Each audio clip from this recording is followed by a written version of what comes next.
মাসে বেতন মাত্র ২১,০০০ টাকা, করতেন কেরানির চাকরি, কিন্তু রাতারাতি বনে গেছেন বিপুল সম্পত্তির মালিক। জ্ঞাত আয় বহির্ভূত এসব সম্পত্তি লোকচক্ষুর আড়ালে রাখতে নানা কৌশল অবলম্বন করতেন তিনি, কিন্তু আইনশৃঙ্খলা বাহিনীর সদস্যদের এক অভিযানে সব কৌশল ভেস্তে যায়। বেরিয়ে আসে বিপুল সম্পত্তির খবর। অভিযানে ওই কেরানির স্থাবর অস্থাবর সম্পত্তির হিসাব দেখে তাজ্জব বনে গেছেন আইন শৃঙ্খলা বাহিনীর সদস্যরাও। তার বসবাস করা বাড়ি থেকেই উদ্ধার করা হয়েছে ৩৫০ গ্রাম সোনা এবং ১.৫ কেজি পরিমাণ রূপার গহনা।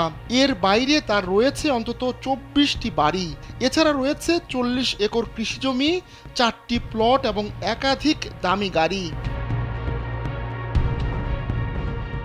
ভারতীয় সংবাদ মাধ্যম হিন্দুস্তান টাইমস জানিয়েছে, দেশটির দক্ষিণাঞ্চলীয় রাজ্য কর্ণাটকের একটি সরকারি দপ্তরের সাবেক কেরানি কালাকাপ্পা নিদাগুন্ডি, তার বিরুদ্ধে দুর্নীতির অভিযোগ ওঠায় অভিযান চালানো হয়, আর এতেই এসব সম্পত্তির খোঁজ মেলে।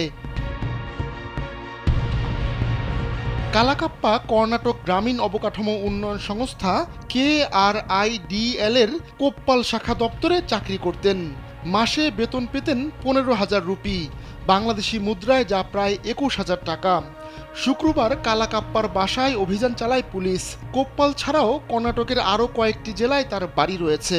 এসব সম্পত্তি আড়াল করতে তিনি নিজের, স্ত্রী ও স্ত্রীর ভাইদের নাম উল্লেখ করেছেন।